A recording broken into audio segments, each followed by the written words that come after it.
कोविडला जाऊन आता 3 वर्ष झालेली आहेत. पण कोविडनंतर असलेले उपद्रव, कोविडचे इंजेक्शन घेतल्यानंतर झालेले दुखापती, मानसिक दुखापती, शारीरिक दुखापती ह्या अजून चालूच आहेत.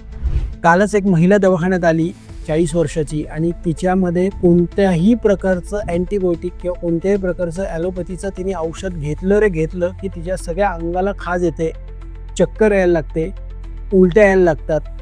ती रडायला लागली की मी आता औषधच घेऊ शकत नाही आहे. ती बऱ्याच वेळा बरेच डॉक्टर बदलते. डॉक्टर बदलल्यानंतर ती घरी औषध आणते आणि औषधं हातात घेऊन जगामध्ये जेवढे देव आहेत त्या देवांची नावं घेते आणि त्यानंतर ते औषध खाते.